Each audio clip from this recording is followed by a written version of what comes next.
She said, "Let's just be friends." After 2 years together, I said, "Perfect." Then I treated her exactly like I treat my other friends with boundaries. She discovered what just friends really meant when I started dating her hot cousin. All right, Reddit, strap in because this one's a ride. My girlfriend of 2 years hit me with the classic, "let's just be friends" line. I agreed.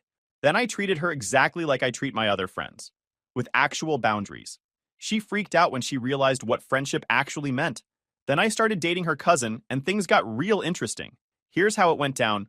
I'm 28 male, a landscape architect. Good job, decent money, own a small townhouse in Boulder. Nothing fancy, but it's mine. I design outdoor spaces for commercial properties and high-end residential clients. The work's solid. I'm outside half the time, which beats sitting in a cubicle, and I get to see my designs actually come to life. Been grinding since college. Started at the bottom doing grunt work for a big firm, saved every penny I could, and went independent 3 years ago. Built my client list through word of mouth and delivering quality work on time. Now I've got more projects than I can handle, and I'm thinking about hiring an assistant. My dating life before Amber was pretty straightforward. Nothing serious, mostly casual situations where everyone knew the score. I wasn't looking to settle down in my early 20s. I was focused on building my business and establishing myself. Then I met Amber, 26 female, at a mutual friend's housewarming party 2 years ago.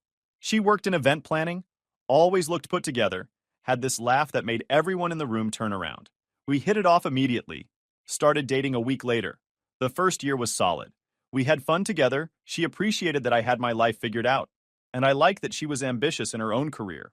We'd do normal couple stuff, hiking on weekends, trying new restaurants, hosting game nights with friends. She seemed happy with our setup. My best friend Colin had some reservations from the start. He's known me since high school, works in construction, and has zero filter when it comes to calling out nonsense. "She's cool and all," he said about 6 months into my relationship with Amber. "But you notice how she only really perks up when you're talking about work or money? Like, when you mentioned that big commercial project downtown, her whole face changed." I brushed it off. "She's interested in my career. That's a good thing." "If you say so, man. Just seems like she's more interested in what you do than who you are." I ignored the warning signs because everything seemed fine on the surface. Amber was affectionate. We rarely fought, and she fit into my life seamlessly. Looking back, maybe too seamlessly, like she'd studied the role of perfect girlfriend and was performing it. Year 2 started showing cracks. Small things at first. She'd get annoyed when I had to work late on a project deadline. Started making comments about how my friend group was immature because we still played basketball on Thursday nights. Suggested I should network more with successful people instead of hanging out with Colin and the guys. "Your friends are fine," she'd say, "but don't you want to expand your circle? Meet people who can help your business grow?" The real shift happened around month 20. Amber started talking about our future in weird ways. Not "let's plan a trip" future, but "when we get married and our kids will" kind of stuff. I wasn't opposed to marriage eventually, but she was planning a wedding in her head while I was still trying to finish projects and grow my business. Then came the comparisons. Her friend's boyfriend got promoted to senior whatever at some tech company. Another friend's guy bought a house in the mountains. Her cousin's husband was starting a second business. Suddenly, my successful landscape architecture firm wasn't quite successful enough. "I'm just saying," she'd start, which is never a good sign. "Maybe you should think about expanding faster. Hire more people. Take on bigger projects. You're playing it too safe." "I'm being smart," I'd counter. "Growing sustainably. I don't want to overextend and crash." "Or you're just scared of taking risks." That stung. I'd taken plenty of risks, going independent, buying property young, building a business from scratch. But apparently, that wasn't ambitious enough for her vision of what our life should look like. 3 weeks ago, everything came to a head. We were supposed to meet for dinner after I finished a client presentation. The meeting ran long. Happens in my business when clients want to discuss every plant choice and paving stone. I texted her I'd be 30 minutes late. She was already at the restaurant when I arrived, looking annoyed. I apologized, explained the client situation. She barely acknowledged it. "We need to talk," she said, which is never followed by good news. I sat down, already knowing this wasn't going to be a pleasant conversation. "I've been thinking a lot about us," she started, doing that thing where she wouldn't make eye contact. "About where this is going." "Okay. The thing is, I feel like we've grown in different directions. You're content with where you are, and I need someone who's going to push boundaries, you know? Someone with bigger ambitions." I just looked at her. After 2 years, she was breaking up with me because I wasn't ambitious enough? The irony was thick considering I owned my own business while she worked for someone else, but whatever. I care about you, she continued, and I don't want to lose you completely. So I think we should just be friends. There it was. The classic line. Let's just be friends. After 2 years of dating, after meeting each other's families, after splitting holidays between both sets of parents. She wanted to downgrade the relationship, but keep me around as some kind of emotional safety net. The old me might have argued, tried to convince her she was making a mistake, or gotten emotional. But sitting there, watching her deliver this rehearsed speech, I felt nothing but cold clarity. All right, I said calmly. Friends it is. She looked surprised, like she expected me to put up a fight. Really? Just like that? You want to be friends? I'm fine being friends. We're friends now. Oh, okay, good. She smiled, relieved. I'm glad you're being mature about this. I was worried you'd make it difficult. Nope, friends is perfect. We finished dinner. Well, I finished mine since I'd actually worked through lunch. She picked at her food, probably expecting more drama. I paid for my half of the bill, said goodbye, and went home. Colin called as I was pulling into my driveway. How'd dinner go? She dumped me, wants to be friends. Ouch. You okay? Yeah, actually. I'm good. She wants friends, so that's what she'll get. What's that mean? Means I'm going to treat her exactly like I treat you and the rest of my actual friends. Colin laughed. Oh man, this is going to be good. She's going to hate that. He was right. The next morning, I went into cleanup mode. Changed my emergency contact from Amber to Colin. Updated my Netflix password. She'd been using my account for 2 years. Changed my Prime account password too. Removed her spare key from my keychain. I didn't do any of this out of spite. These were just logical steps. Friends don't share streaming accounts. Friends don't have emergency contact privileges. Friends don't have keys to each other's places. Then I went through my phone and reorganized my contacts. Moved Amber from favorites to the general contact list, right between my accountant and my dentist. Changed her contact photo from a cute selfie of us to a generic gray circle. The first text came that afternoon. Amber, hey, want to grab lunch tomorrow? Me, can't. Busy with work. Amber, what about this weekend? Me, got plans already. Maybe sometime next month when my schedule clears up. Amber, next month? That's so far away. Me, yeah, work's been crazy. I'll let you know when I'm free. That's exactly how I'd respond to any casual friend trying to make plans. I don't drop everything for acquaintances. My close friends, Colin and the Thursday night basketball crew, get priority. Everyone else gets scheduled around my life. 3 days later, she tried calling. I let it go to voicemail. Called her back 4 hours later while I was driving home from a job site. Hey, what's up? I called you earlier, she said, sounding annoyed. Yeah, I was working. What did you need? I just wanted to talk. About what? I don't know. Just catch up? We used to talk every day. That was when we were dating, Amber. Friends don't need to talk every day. Silence on her end. Oh, right. Friends. Was there something specific you needed? No, I guess not. Cool, I've got to run. Talk to you later. I hung up and continued driving.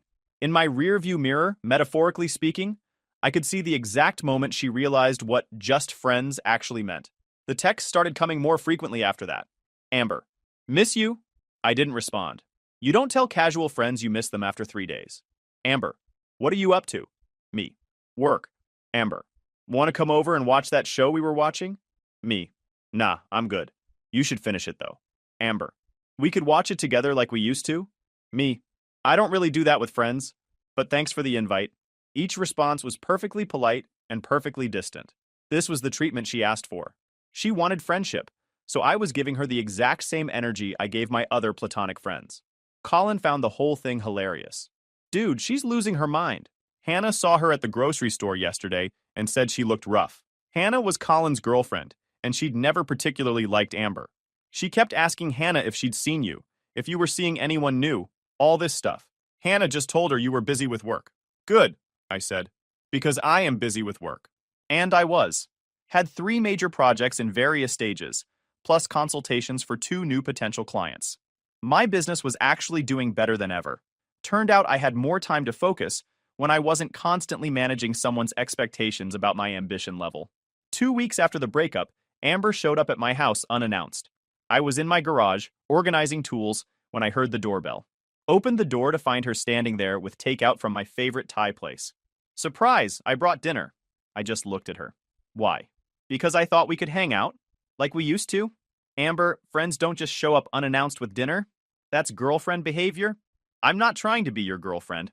I just thought, you thought you could keep all the benefits of dating without the actual relationship. That's not how this works. Her face crumpled. You're being really cold. No, I'm being a friend. This is how I treat friends. You want me to be warmer? We could try dating again. But you already said you didn't want that. She stood there holding the takeout bag, looking lost. I just miss hanging out with you. Then you should have thought about that before downgrading us to friendship. Look, I've got to finish what I was doing. Thanks for stopping by. I closed the door gently but firmly. Through the window, I watched her stand there for a moment before walking back to her car. Colin called 10 minutes later. Hannah just got a text from Amber crying about how you're being mean to her. How is treating her like a friend being mean? That's what Hannah said. She told Amber that this is what she asked for. Exactly. The real turning point came at Colin's birthday party 3 weeks after the breakup. It was at his place. Backyard setup, grill going, about 30 people. Colin had invited both of us before the breakup, and he decided to keep both invitations standing. You cool with her being there? He'd asked me. Yeah, we're friends now, remember? Friends can be at the same party. I showed up with Hannah's cousin Stephanie as my +1. Not a date, just a friend who happened to be visiting from Denver and wanted to come along. Stephanie was cool, easy to talk to, and made it very clear she was just there to hang out. But Amber didn't know that. I was by the grill talking to Colin about his new project when Amber arrived. She walked into the backyard, saw me standing next to Stephanie, and her whole face changed. The smile she'd been wearing vanished instantly. She made her way over, ignoring several people who tried to say hello. Hey, she said to me, completely ignoring Stephanie. Can we talk? Sure. What's up? Privately? This is fine. Stephanie, this is Amber. Amber, Stephanie. Stephanie smiled warmly. Nice to meet you. Amber barely acknowledged her. Who is this? I just told you. Stephanie. She's Hannah's cousin, visiting from Denver. And you brought her here? Yeah. Colin said I could bring someone. The look on Amber's face was priceless. She'd expected me to show up alone, moping, maybe hoping we could reconnect at the party. Instead, I was there with another woman, completely relaxed and having a good time. I need to talk to you, Amber said again, firmer this time. Go ahead. Alone. Amber, I'm in the middle of a conversation. Whatever you need to say, you can say here. She looked at Stephanie with barely concealed hostility. Could you give us a minute? Stephanie glanced at me. I shook my head slightly. Actually, I was telling Stephanie about the native plant project downtown. You'd probably find it boring anyway. I turned back to Stephanie and continued our conversation. Amber stood there for another moment, then walked away. Colin sidled up a few minutes later. That was ice cold, brother. That was friendship, I corrected. Friends don't get private conversations at parties just because they demand it. She looks like she wants to throw her drink at you. Good thing I'm staying hydrated. The rest of the party was a case study in what happens when someone realizes they made a massive miscalculation. Amber kept trying to get my attention, standing near me, laughing too loud at other people's jokes, making sure I saw her talking to other guys. I didn't care. I was genuinely having a good time talking to Stephanie about her work in graphic design and getting project updates from some of my contractor friends who were there. At one point, I saw Amber talking intensely to Hannah, probably complaining about the situation. Hannah just shrugged and walked away, which made me smile. When I left, I said goodbye to Colin, thanked him for hosting, and walked out with Stephanie without acknowledging Amber at all. Because that's what you do with casual friends at parties. You don't make dramatic exits or seek them out to say goodbye. My phone blew up that night. Amber. Really? You brought a date to Colin's party? Me. I brought a friend. You know, like we are now. Amber. Don't act like that's the same thing. Me. It's exactly the same thing. You're my friend. Stephanie's my friend. Same category. Amber. I can't believe you're doing this to me. Me. Doing what? Living my life? You said you wanted to be friends. This is me being your friend. Amber. You know what I meant. Me. Actually, I don't. Want to clarify? She didn't respond after that. A month after the breakup, I was at a coffee shop near my office when someone slid into the chair across from me. I looked up from my laptop to find a woman I vaguely recognized but couldn't place. You're Amber's ex, right? She said with a smile. I'm her cousin Rachel. Then it clicked. I'd met Rachel briefly at a family gathering Amber had dragged me to last year. She'd been visiting from out of state, and we'd maybe exchanged 10 words total. Right. Yeah. Hi. Can I be honest with you? Rachel asked, leaning forward. Amber's been losing her mind about you. Okay. She calls me like every other day complaining about how you're shutting her out and being cold. I finally asked her what happened, and when she told me she dumped you but wanted to stay friends, I had to meet you. Why?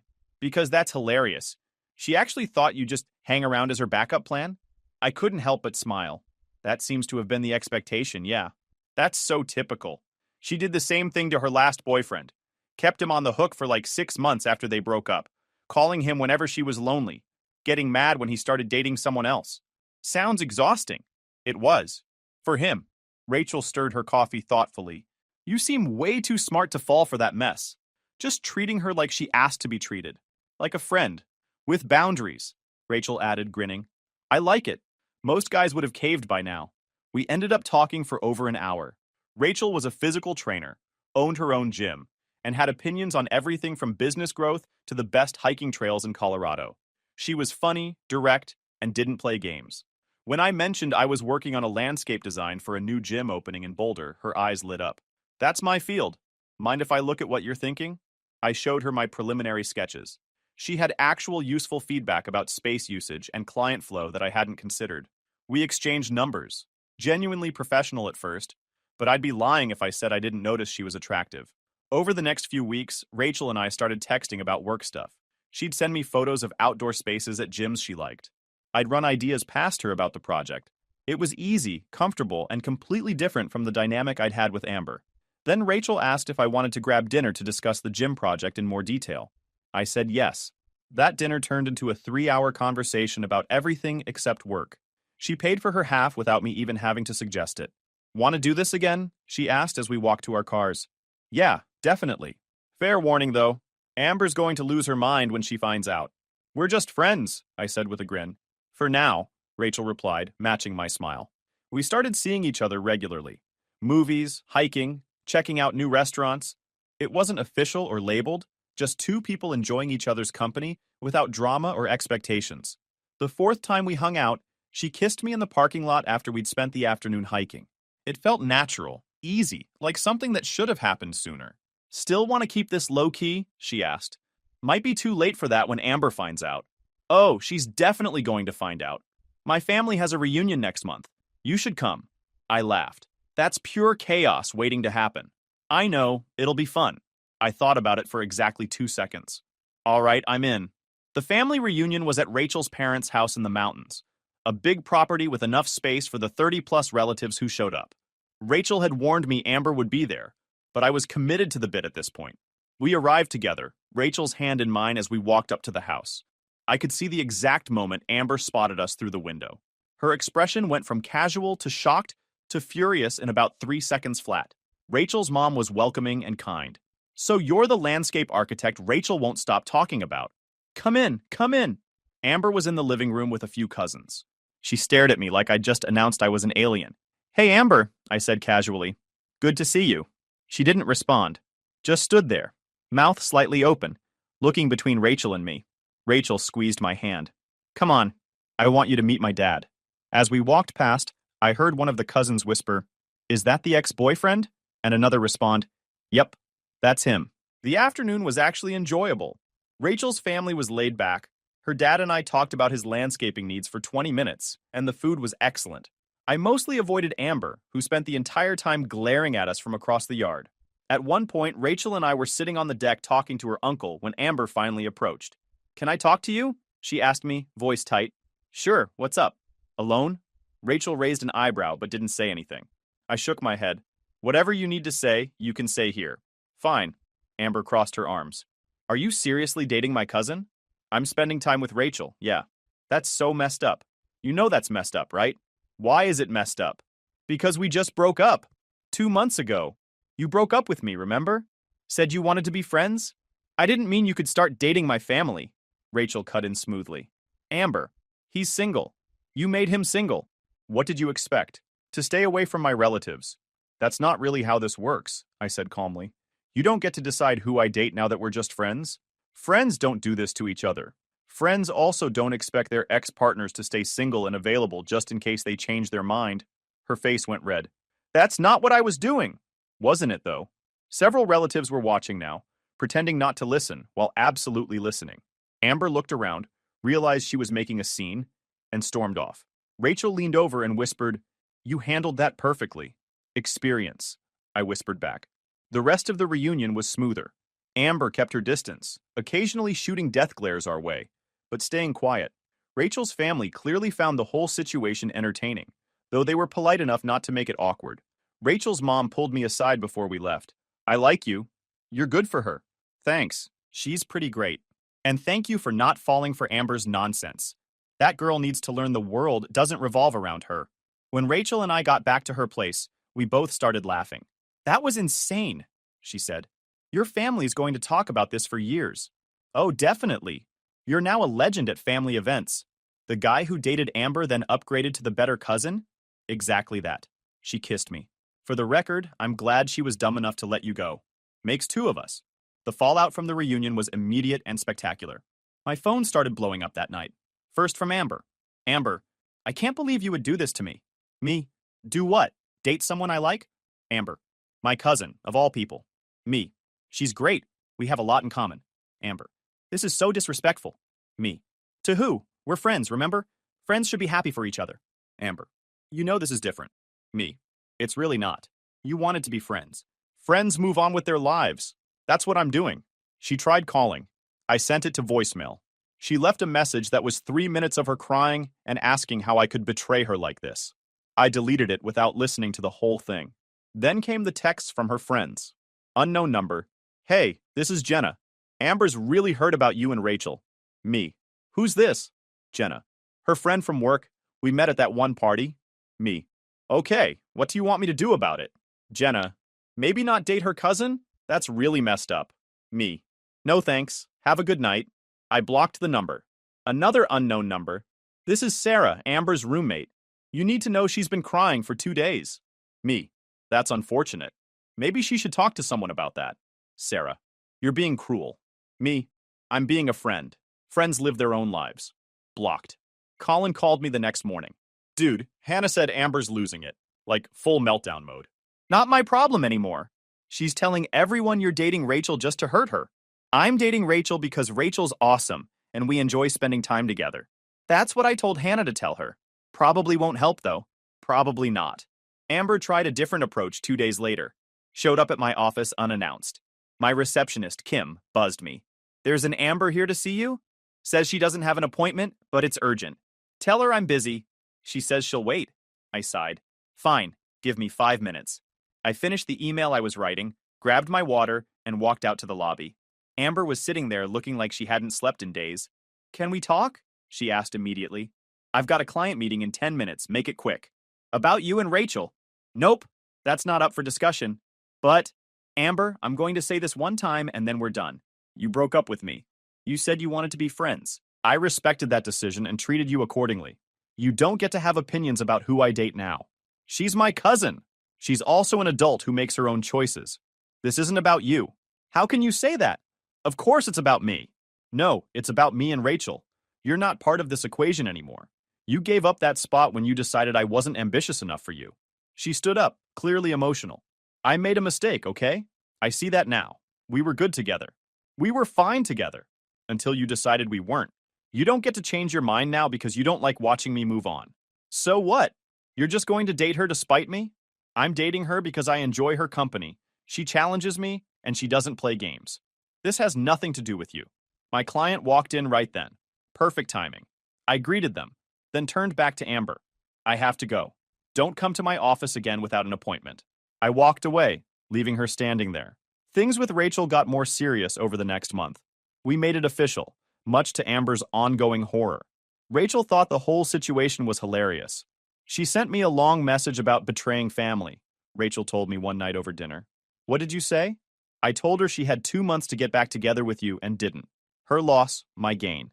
Then I blocked her. Harsh. Necessary. I'm not interested in her drama. I'm interested in you. She reached across the table and took my hand. This thing between us was real, built on mutual respect and genuine connection. Everything my relationship with Amber had lacked. We were at my place one evening when someone started pounding on my door. I looked through the peephole and saw Amber. "Don't answer it," Rachel said from the couch. "Wasn't planning to." The pounding continued. "I know you're in there. Your truck's outside." I pulled out my phone and started recording. This is harassment, Amber. Leave or I'm calling the police. I just want to talk. There's nothing to talk about. Leave my property. Please, I just need 5 minutes. Rachel got up and stood next to me. Want me to call the cops? Let's give her one more warning. I opened the door a crack, keeping the chain locked. Amber, this is your final warning. Leave now or I'm calling the police for trespassing and harassment. She looked terrible. Hair messy, mascara running, wearing sweatpants. I just need you to understand. There's nothing to understand. We're done. You made that choice. Now leave. But Rachel, my relationship with Rachel is none of your business. Last warning. I closed the door.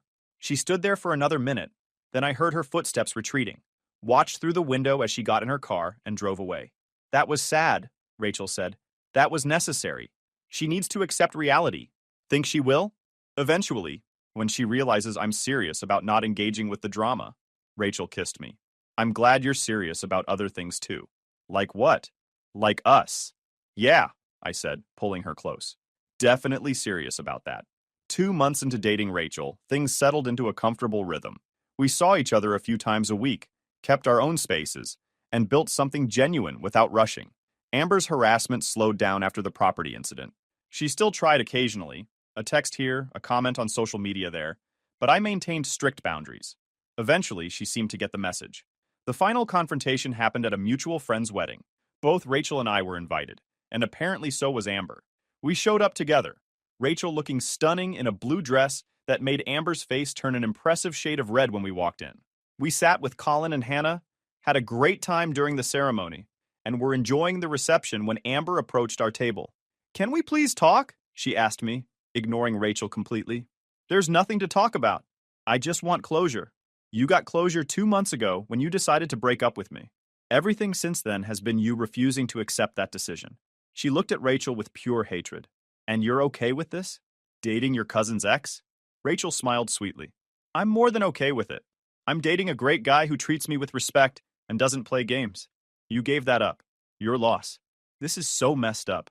What's messed up, I said calmly, is you thinking you could break up with me, keep me as a backup option, and then get mad when I moved on with my life. That's not how any of this works. I never said you were a backup. You didn't have to. Your actions made it pretty clear. You wanted the freedom to explore other options while keeping me available just in case. When I didn't play along, you got upset. That's not fair. It's completely fair. You made a choice. I respected that choice and moved on. You don't get to be mad about the consequences. She stood there, clearly trying to think of a response. Finally, she just turned and walked away. Rachel leaned over. Think that's the last we'll see of her? Probably not. But eventually, she'll get tired of not getting a reaction. Colin raised his glass. To moving on and moving up. We all clinked glasses. Hannah smiled at me. You handled that whole situation perfectly, you know. Most guys would have caved. Most guys don't have friends who give good advice, I replied, nodding at Colin. True, I am pretty wise. You're pretty something, Hannah said, but she was smiling. The rest of the wedding was peaceful. Amber kept her distance, and we enjoyed celebrating our friends without drama. On the drive home, Rachel was quiet for a bit before speaking. You know what I appreciate about you? What's that? You don't play games. When you say something, you mean it. When you set a boundary, you keep it. That's rare. Learned it from watching people who didn't do those things. Figured there had to be a better way. Well, it's working for you. For us. Yeah, I agreed. It really is. 6 months after the breakup with Amber, my business had expanded enough that I hired 2 junior designers and moved into a bigger office space. Rachel and I were solid, still maintaining our own places, but spending most nights together. The landscape project for Rachel's gym turned out beautifully, created an outdoor training area with native plants, strategic shade structures, and a small meditation garden. Rachel was thrilled, and the gym's owner loved it so much they referred me to 3 other gym owners. Colin and Hannah got engaged. At their celebration dinner, Colin pulled me aside. Remember when I told you Amber had princess vibes, and you told me I was being judgmental? I remember. Just wanted on record that I was right. Noted. You want a trophy? Nah, just acknowledgement. That and credit for telling you to treat her like an actual friend instead of falling for the backup plan nonsense. You get full credit for that advice. It was solid. And now you're with Rachel, who's actually cool and doesn't play games. Best upgrade I've ever made. See? Sometimes your boy knows what he's talking about. I heard through the social circle that Amber had started dating someone new. A finance guy she met through work. Good for her. Genuinely hoped she'd learned something from our situation, though I doubted it. The last time I saw her was at a coffee shop near my office. She was with her new boyfriend, and we made eye contact across the room. She looked like she was about to say something, but I just gave her a polite nod and continued my conversation with Rachel. No drama, no confrontation, just two people who used to date and had both moved on with their lives. Later that night, Rachel asked if it had been weird seeing Amber. Not really. That chapter's completely closed. No lingering feelings? None. That whole situation taught me exactly what I don't want in a relationship. Made it way easier to recognize what I do want when I found it. And what do you want? She asked with a smile. Someone who's direct, honest, and doesn't play games. Someone who appreciates ambition but doesn't measure it by someone else's standards. Someone who treats relationship as a partnership, not a competition or a safety net. That sounds very specific. I know what I want, and I know what I have. I pulled her close. I'm good. Yeah, she agreed. We are. A year after the breakup, Colin's bachelor party gave me a chance to reflect on the whole Amber situation. We were at a cabin in the mountains, just the guys, no drama, good times. One of Colin's other friends, someone who'd known both me and Amber, brought it up. Man, what you did with Amber was legendary. Just completely shut down her backup plan strategy. I wasn't trying to be legendary, just protecting myself. Still, most guys would have stayed in her orbit, hoping she'd change her mind. Colin jumped in. That's because most guys don't have the backbone to enforce boundaries. They think being nice means being a doormat. Being nice and having self-respect aren't mutually exclusive, I added. I treated her exactly like she asked. Like a friend. She just didn't like what that actually meant. And then you started dating her cousin, which was the cherry on top. I started dating someone I genuinely connected with who happened to be her cousin. That wasn't strategy. That was just life. Either way, it worked out. Rachel's great. She really was. While I was at the bachelor party, she was at Hannah's bachelorette weekend, and we'd been texting throughout both events. Easy communication, no games, just two people who enjoyed talking to each other. The next morning, nursing coffee and recovering from the night before, Colin's dad pulled me aside. Heard about your situation last year, with the girl who wanted to be friends. Yeah, that was a thing. Handled it right. My generation, we called girls like that cake eaters. Wanted to have their cake and eat it too. Keep you around while they explored other options. That's pretty accurate. Standing firm on boundaries. That's what separates boys from men. You did good. Simple praise from a guy who'd been married 40 years and knew a thing or two about relationships. It meant something. If you enjoyed this video, please hit that subscribe button. It really helps the channel and help us bring you more and better stories. Thanks.